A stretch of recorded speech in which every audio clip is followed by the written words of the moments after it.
우리가 이 세상을 살아가면서 때로 부당한 대우를 받을 때가 있습니다. 특히 우리가 믿음의 성도로 살아갈 때 이런 일은 더 종종 일어납니다. 그러나 그런 상황에서도 우리는 두려워하거나 염려할 필요가 없습니다. 그 모든 것은 하나님이 우리를 복주시기 위한 것이기 때문입니다. 오늘 본문에서도 그런 장면이 나옵니다. 팥죽 한 그릇에 형 에서에게 장자권을 사고 눈먼 아버지 이삭을 속여서 형이 받아야 할 축복을 훔쳐받은 후에 그로 인해 형으로부터 미움을 받아 야반 도주하듯이 고향을 떠나 외삼촌 라반이 있는 바단 아람으로 와서 살게 된 야곱은 그곳에서 20년을 머물며 일해줍니다. 그러나 라반은 그렇게 도망치듯 온 그 야곱을 불쌍히 여기는 게 아니라 이건 뭐 아무리 부려먹어도 누구한테 하소연할 때 하나도 없는 그런 정말 호구다 이렇게 생각하면서 노동력을 착취했습니다. 그래서 창세기 31장 6절에 보니까 야곱이 자신의 아내인 레아와 라헬에게 그대들도 알거냐 내가 힘을 다하여 그대들의 아버지를 섬겼거든 그대들의 아버지가 나를 속여 품삯을 10번이나 변경하였느니라 말하고 있습니다. 계속 이렇게 당하다가 야곱은 이런 식으로 살면 아무것도 이루지 못하고 가난뱅이로 죽겠구나라는 위기를 느낍니다. 그래서 꾀를 내서 창세기 30장 25절을 이하에 보니까 라반에게 고향으로 이만 돌아가겠다 합니다. 이에 당황한 라반이 창세기 30장 27절에서 여호와께서 너를 말미암아 내게 복 주신 줄을 내가 깨달았느니 내가 나를 사랑스럽게 여기거든 그대로 있으라 또 이르되 내 품삯을 정하라 내가 그것을 주리라 이렇게 말합니다. 그동안 야곱 덕에 양과 염소가 많아져 부자가 되었는데 이제 갑자기 고향으로 돌아간다고 하니까 이제 정말 품삯을 얼마를 줘서라도 붙잡아 놔야겠다는 생각을 한 겁니다. 이에 야곱은 자신의 품삯으로 양떼 중에서 앞으로 얼룩지거나 무늬가 있거나 검은 양과 같이 상품성이 떨어지는 양이 태어나면 그걸 갖게 해달라 이렇게 요구합니다. 라반이 여기에 동의하고 야곱이 이제 치는 양떼 중에서 흰색 양들은 싹 다 골라갖고 멀찍이 데리고 갑니다. 흰색 양만 다 데려갔으니까 흰색 양만 남기고 그 얼룩진 건 다 데려갔어요. 그러니까 이제 도저히 그 다른 색깔에 있는 양들은 태어나지 않겠지 이렇게 생각하고 그렇게 한 거죠. 그런데 놀랍게도 이후로 이 야곱이 치는 양 중에서 건강하고 튼튼한 거는 전부 다 이 색깔이 있는 것이 태어납니다. 그로 인해서 야곱은 나날이 부유해지고 그를 거저 부려먹던 외삼촌은 점점 가난해졌어요. 자기 거는 전부 그냥 비약한 양들만 태어나고 자라다가 죽어버리고 막 이러니까 이게 재산이 안 보이는 거예요. 이 일로 인해서 라반과 그의 아들들은 야곱을 곡지하는 시선으로 보기 시작했고 결국 야곱은 고향으로 돌아갈 결심을 하고 그의 두 아내와 11명의 자녀와 함께 그 집을 떠나서 아버지 이삭에게 돌아가게 됩니다. 그런데 이 사실을 듣게 한 라반은 이제 7일 동안을 쫓아와서 야곱에게 왜 아무런 말도 없이 떠났느냐 따집니다. 뭐 따질 게 없잖아요. 양 훔쳐간 것도 아니고 뭐 뺏어간 것도 아니고 자기 거 가지고 자기가 갔는데 뭐라고 할 말이 없어요. 그래서 쫓아는 왔는데 왜 말도 없이 떠났냐 이렇게 이제 따지죠. 그래서 오늘 본문에서 야곱이 자신의 속마음을 털어놓습니다. 삼촌이 나를 속이지 않았습니까? 내가 얼마나 고생했습니까? 그런데 나를 그렇게 대우합니까? 이런 말을 하죠. 결국 라반은 더 이상 할 말이 없고 그래서 결국은 그를 축복하고 보내주게 됩니다. 여기서 보듯이 하나님은 당신의 자녀가 결코 손해보게 하시는 분이 아니십니다. 만일 손해보게 하신다면 오늘 본문의 야곱처럼 모든 것을 한꺼번에 주시기 위한 것입니다. 이런 사실은 야곱뿐만 아니라 출애굽한 이스라엘 백성도 경험한 일이에요. 야곱이 고향으로 돌아와 정착해 살다가 7년 기근을 만납니다. 그래서 그의 자녀들과 함께 식량을 구하지 못하자 그 아들 중에 하나인 요셉이 총리로 있는 애굽으로 이주하여 정착합니다. 그런데 이후에 야곱과 요셉을 알던 바로가 죽은 후에 그들을 알지 못하는 새로운 바로가 세워졌고 그는 야곱과 그 후손들을 학대하기 시작했습니다. 그 결과 이스라엘 백성들이 430년의 노예 생활을 한 뒤에 마침내 모세의 인도를 받아 애굽을 탈출하게 되는데 애굽을 탈출하기 전에 하나님께서 출애굽기 11장 2절에서 사람들에게 각기 이웃들에게 은금 패물을 구하라 이렇게 명령하십니다. 그리고 이 말씀대로 출애굽기 12장 36절에서 이스라엘 백성이 모세의 말대로 하여 애굽 사람에게 은금 패물과 의복을 구하매 여호와께서 애굽 사람들에게 이스라엘 백성들에게 은혜를 입히게 하사 그들이 구하는 대로 주게 하심으로 그들이 애굽 사람의 물품을 취하였다 기록되어 있습니다. 한꺼번에 받은 거예요. 그 삭슬. 오늘 보신 동영상에 나오는 이은혜 교수님도 어려서부터 교회에 헌신하며 충성했지만 충성한 대가는 오히려 왕따 당하는 거였어요. 가난한 삶을 계속 이어지는 거였어요. 결국은 학교를 중퇴했고 도망치듯이 이역만리 미국으로 갔지만 그곳에서 교통사고를 당해서 아버지가 사직을 하시고 역시 계속적인 가난에 시달려야 했습니다.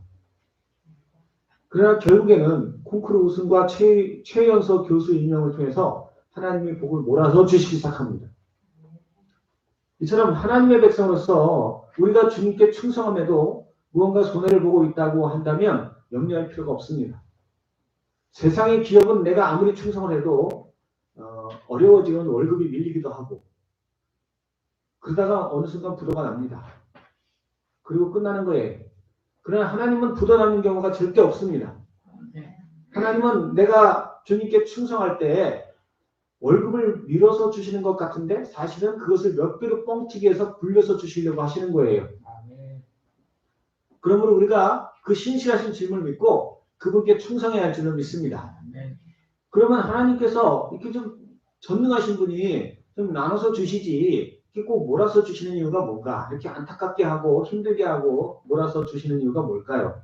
첫 번째로는 우리가 그렇게 몰아서 받게 하는 것은 그것을 좀 더 효율적으로 사용하게 하기 위한 것입니다. 물도 잔잔히 흐르는 물은 힘이 없어요. 잔잔히 흐르는 물 앞에 이렇게 흙을 갖다 붓든가 장애물을 넣으면 물이 이렇게 돌아서 가야 돼요. 그런데 댐에 담긴 물처럼 많이 모였다가 한꺼번에 터트리면 이 물은 강력한 힘이 있어서 그 앞에 막아서는 모든 장애물을 돌파하고 다 휩쓸어버립니다. 재물도 큰 돈으로 주면 쓸 데가 없어요. 그냥 흐지부지 다 써버려요. 그런데 같은 액수를 주더라도 쌓았다가 한꺼번에 주면 그걸로 집도 살 수 있고 사업도 할 수 있고 쓸 데가 많아요. 야곱이 고향으로 돌아갈 때 아버지 이삭의 재산은 어쨌든 형 에서가 물려받게 돼 있어요. 장자권도 받았고 축복도 받았지만 그래도 어쨌든 형이잖아요. 그래서 만일 야곱이 외삼촌 라반의 집에서 이 재산을 갖고 오지 못했다면 그는 평생 형 에서의 도움을 받으면서 독립된 삶을 살 수 없었을 겁니다. 그리고 그들의 자녀도 그렇게 할 수밖에 없었을 겁니다. 그러나 그가 가져온 재산으로 그는 12아들과 함께 부족을 세우고 족장의 삶을 살았어요. 형 에서는 도대체 목축에 관심이 없던 사람이에요. 그래서 아버지 이삭에게 많은 양떼와 염소를 물려받았지만 결국은 그 목축에 적당하지 않은 그런 사마리아 산지로 자꾸 옮겨가요. 왜냐하면 이 동생 야곱과 같이 거하기가 좀 어렵거든요. 양떼도 있었고 관심이 없는 사람을 자꾸 물려나는 거예요. 결국은 에돔이라는 족속은 에서의 자손인 에돔 족속은 이 산악지대에서 살게 돼요. 사냥만 하면서. 어쨌든 그 에서는 그렇게 했지만 야곱은 자기가 그 외삼촌한테 가져온 재산을 가지고 풍성한 삶을 삽니다. 애굽에서 탈출한 이스라엘 백성들도 애굽인들에게 정당한 보수를 계속해서 받았으면 그걸 애굽에서 다 써버렸을 거예요. 그러나 그들이 탈출할 때 애굽인들에게 한꺼번에 받은 금은과 각종 보화로 그들은 아무것도 없는 광야에서 하나님을 섬길 성막을 장식할 수 있었습니다. 이렇게 한꺼번에 받는 재물이 크게 쓰임받을 수 있는 거예요. 이것은 재물뿐만 아니라 영광도 그렇습니다. 영광 같은 것도 마찬가지예요. 이스라엘 사람들은 영광을 얻기 위해서 열심히 살죠. 주위 사람들에게 와 당신 정말 성공한 사람이야 이런 소리 들으려고 그 영광을 얻기 위해서 집도 사고 또 차도 사고 좋은 옷도 사고 그렇게 열심히 살아요. 그렇게 해서 성공적인 삶을 사는 사람도 있어요. 그러나 그렇게 해서 얻은 영광은 사람들에게는 인정받을지 몰라도 하나님 앞에는 탁도 없습니다. 하나님께는 인정받을 수 있는 영광이 아니에요. 그러나 우리 믿음의 성도는 우리 믿음의 성도가 이 세상에서 열심히 사는데도 믿음대로 살려고 애를 쓰는데도 초라해지고 비참해진다면 그것은 하나님께서 천국에서 하나님이 인정해 주실 그 영광을 쌓아놓고 계신다는 것을 믿으시기 바랍니다. 우리가 이 땅에서는 비록 초라해질지라도 천국에 가게 되면 그곳에 모여있는 수많은 이 세상 사람보다 더 많은 구원받은 성도들, 천군 천사, 그리고 하나님께서, 우리 주님께서 칭찬하시고 인정해 주실 것입니다. 그러므로 우리는 그날에 받게 될 그 영광을 기대하면서 이 땅에서는 낮아지고 비천해질지라도 오히려 기뻐하며 충성해야 줄 믿습니다. 두 번째로 이처럼 하나님께서 우리가 마땅히 받아야 할 것을 그때그때 주시지 아니하고 마지막 때 한꺼번에 주시는 것은 그동안에 하나님이 택한 백성이 현재의 삶에 만족하며 살지 않게 하기 위한 것입니다. 라반이 만약 야곱이 일하는 대로 정당하게 그의 삭슬을 그때그때 주었으면 야곱은 아마 고향에 돌아갈 생각을 안 했을 거예요. 사랑하는 아내와 어린 자녀들을 데리고 수천 리를 이동하는 건 쉬운 게 아니죠. 더군다나 고향에는 자신을 미워하는 에서가 여전히 살아있어요. 뭐 가고 싶겠어요? 근데 그것이 편한데 이곳이 좋사오니 그리고 안 돌아갔죠. 그러나 하나님은 야곱이 고향으로 돌아갈 것이라고 이미 말씀하셨습니다.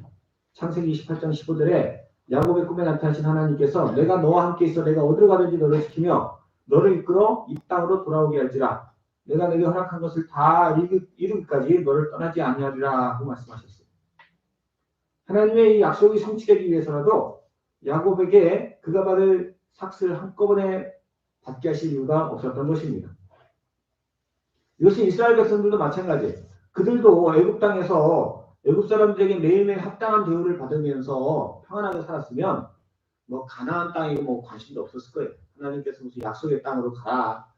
그래도 뭐 우리는 여기가 좋사오니 그러다가 결국 애굽 사람들과 동화돼서 민족 정체성도 잃어버렸을 거예요. 오늘날 영적인 백성인 우리도 마찬가지입니다. 하나님께서 우리에게 이 땅에서 믿음으로 살아갈 때 그의 합당한 축복을 다 그냥 막 그때그때 주시면 그래서 막 열심히 기도했더니 하나님께서 기도응답을 다 그냥 원하는 대로 들어주시고 내가 그냥 하나님께 드리는 헌금을 그냥 몇 배를 다 채워주시고 다 부자 되고 그러면 뭐 천국에 갈 생각 하겠어요? 천국에 가서 받을 상급 뭐 바라지도 않을 거예요. 여기가 천국이오니 그러고 살 거예요. 하나님이 우리에게 이 세상 살아가면서 필요한 것들을 다 그때그때 공급해 주시지만 정말 좋은 것들은 저 천국에서 누리게 될 겁니다. 여기서 누리는 건 10분의 1, 100분의 1, 1000분의 1, 만분의 1도 안 돼요. 여기는 그냥 뭐 맛보기도 아니에요, 사실은.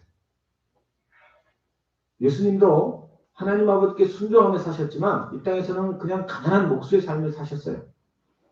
그러나 천국에 올라가서 예수님은 하나님 보좌 우편에 앉으셨고 빌립보서 2장 10절과 11절에 보니까 하늘에 있는 자들과 땅에 있는 자들과 땅 아래에 있는 모든 자들로 무릎을 예수님의 이름에 앞에 꿇게 하시고 모든 입으로 예수 그리스도를 주라 시인하여 하나님 아버지께 영광을 돌리게 하셨다고 했습니다. 우리도 마찬가지입니다. 믿음의 성도는 예수 그리스도 말미암아 왕 같은 존재가 되었습니다. 우리는 다 왕이고 여왕이고 그런 존재들이에요. 믿어지십니까? 육신의 눈으로 볼 때는 어떤 때는 예수님을 안 믿는 사람보다 더 초라해 보일 때도 있어요. 그러나 예수님 안 믿는 사람들이 더 영화로운 거는 사실 껍데기예요. 그 뭐 옷 한 벌 벗으면 다 똑같아요. 뭐 목욕탕 들어가면 무슨 목욕탕 들어가서 더 영화롭나? 안 그래요. 뭐 아무리 좋은 차 타고 비싼 차 타도 다 타고 다니는 건 다 똑같아요. 다 기계덩어리일 뿐이에요.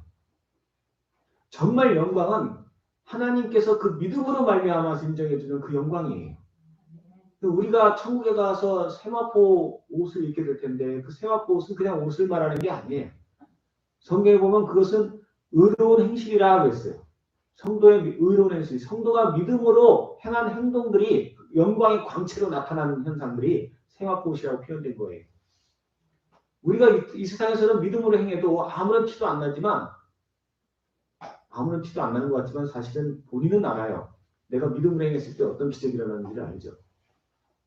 천국에서는 그 모든 것이 다 눈에 보이는 현상으로 나타나게 돼 있어요.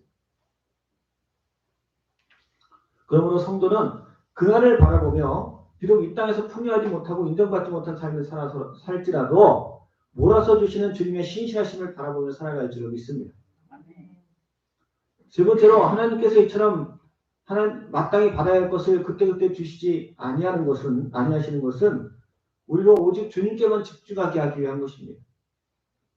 야곱은 라반으로부터 불공정한 대접을 받으면서 그 억울한 상황을 자신이 베델에서 만난 하나님께 하소연할 수밖에 없었어요.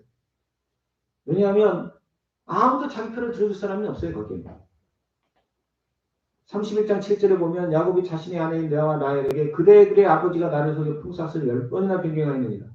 그러나 하나님이 그를 막아서 나를 해치지 못하게 하셨으며 그가 이르기를 점 있는 것이 내 삭시되리라 하면 온 양떼가 낳은 것이 점 있는 것이요 또 얼룩무늬 있는 것이 내 삭시되리라 하면 온 양떼가 낳은 것이 얼룩무늬 있는 것이니 하나님이 이같이 그대들의 아버지의 가축을 뺏어서 내게 주셨다고 했습니다. 또 오늘 보면 41절에서도 외삼촌이 내 품삯을 10번이나 바꾸셨으며 우리 아버지 하나님 아브라함의 하나님 그 이삭이 경외하는 이가 나와 함께 계시지 않았다면 외삼촌께서 이제 나를 빈손으로 돌려보내셨을 것이라 하고 했습니다. 라반으로부터 불공정한 대접을 받고 괴롭힘 당할 때에 하나님만 찾고 그분만을 의지했더니 하나님이 지혜를 주셔서 부유하게 하시고 억울함을 풀어주셨다는 겁니다. 양이 교배를 할 때 앞에 신풍나무 가지를 꺾어놓고 그걸 보게 하면은 양 새끼가 점 있는 게 나오고 말이 돼요? 말이 안 되죠. 근데 하나님이 그렇게 하라고 하셨어요. 그러니까 되는 거예요. 그게 어떻게 그렇게 될 수 있습니까? 지금 한번 해보세요. 될 리가 있나? 근데 하나님이 하게 하시면 되는 거예요. 그래서 이에 대해서 라반이 오늘 보면 43절에서 딸들은 내 딸들이요 자식들은 내 자식이요 양떼는 내 양떼요 내가 보는 것은 다 내 것이라. 내가 오늘 내 딸들과 그들이 낳은 자식들에게 무엇을 하겠느냐 하고 대답합니다. 분명히 내 딸들이고 내 양떼고 내 자산인데 어떻게 네 것이 됐는지 난 이해가 안 된다. 그런 얘기예요. 하나님이 그렇게 하시는 분이십니다. 우리가 하나님 믿고 나아가면 한꺼번에 억울함을 풀어주십니다. 물론 이게 하루아침에 된 건 아니죠.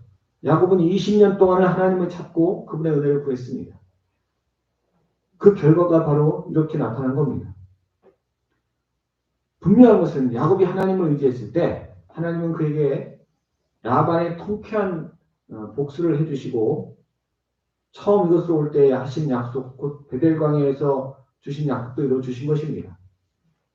이것은 야곱뿐만 아닙니다. 이스라엘 백성들이 애굽에서 노예로 착취당하며 고통당할 때 출애굽기 2장 23절에 여러 해 후에 애굽 왕은 죽었고 이스라엘 자손은 고된 노동으로 말미암아 탄식하며 부르짖으니 그 고된 노동으로 말미암아 부르짖는 소리가 하나님께 상달되었다고 했어요. 우리가 다 알다시피 출애굽한 이스라엘 백성들은 신앙이 안 좋아요. 광야 40년 동안을 기적과 은혜를 체험하면서도 감사하기는커녕 불평과 원망을 늘어놓던 사람들이에요. 그런데 그들이 정말 딱 한 번 열심히 하나님을 찾은 적이 있어요. 그게 언제냐면 노예를 착취당할 때. 그때 그들이 부르짖고 하나님을 찾았다는 거예요.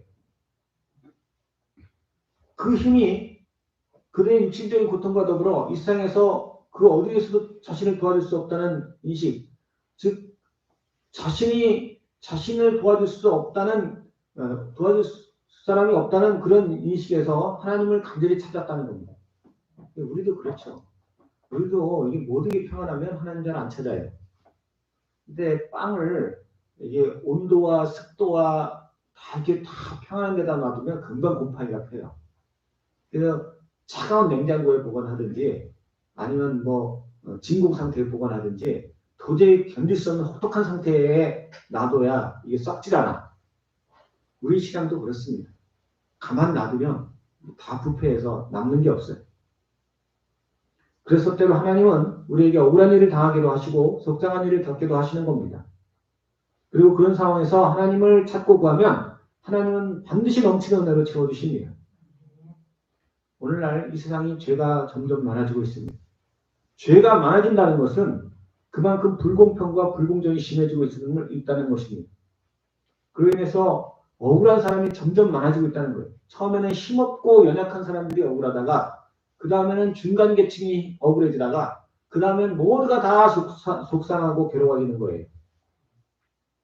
요즘 애들 보세요. 옛날에는 애들이 막 다 함께 뛰어놀고 뭐 옆 동네 앞집 뒷집 다 올렸어요. 근데 요즘은 다 이렇게 편을 나눠. 뭐 사는 집에 따라서 또 무슨 아버지가 타고 다니는 자동차에 따라서 뭐 신고 다니는 신발이 뭐냐에 따라서 입고 다니는 옷이 뭐냐에 따라서 왕따 시키기도 하고 왕따 당하기도 하고 막 이렇게 다 이렇게 나눠 편가름을 해요. 애들만 그렇습니까? 뭐 학생들도요 얼마나 차별이 심해지는지 몰라요. 이게 특별히 학력 차별이 심해요. 서울에 사는 아이들과 지방에 사는 애들이 똑같이 열심히 공부해도 그 들어가는 학교가 달라요. 서울에 사는 애들은 못 따라가. 뭐 머리가 나빠서 그러나요? 아니에요. 가르치는 기술이 달라. 거기서 가르치는 기술과 여기서 가르치는 기술이 달라. 어른들도 돼요. 법이 잘못돼갖고 요즘에는 우리나라는요 범죄자의 인권은 엄청 챙기면서 피해자의 인권은 형편없어요. 뭐 무슨 짓을 해도 얼굴이 안 나와. 뭐 어떤 사람인지. 그 피해 가족은 얼마나 속상하겠어요. 얼마나 억울하겠어요. 아무 잘못도 안 하고 했는데 범죄의 피해자인데 얼마나 속상하겠어요. 나한테는 이런 일이 안 생길 것이라 생각하지 마세요. 우리 누구에게나 생길 수 있는 일이에요. 그러나 이런 일이 생긴다 할지라도 우리는 더욱 주님을 의지하며 믿음을 살아갈 줄을 믿습니다. 하나님은 신실하신 하나님이십니다. 특별히 당신을 의지하는 자녀에게 풍성히 주시지 받아야 할 것을 못 받게 하시는 분은 절대 아니에요. 우리 모든 성도님들께서 나날이 죄로 인해 고통과 시험소리가 커져가는 세상에서 힘을 다해 주님만 의지할 뿐 아니라 또한 이 신실하신 주님을 증거하시기 바랍니다. 그래서 더 많은 사람들이 예수님을 알고 그분의 사랑과 능력을 깨달아서 구원을 얻고 또한 그분으로 말미암아 억울함이 없는 하나님이 통치하시는 그 나라에서 사는 복을 누리게 하시는 믿음의 백성들 되시기를 예수님의 이름으로 간절히 축원합니다.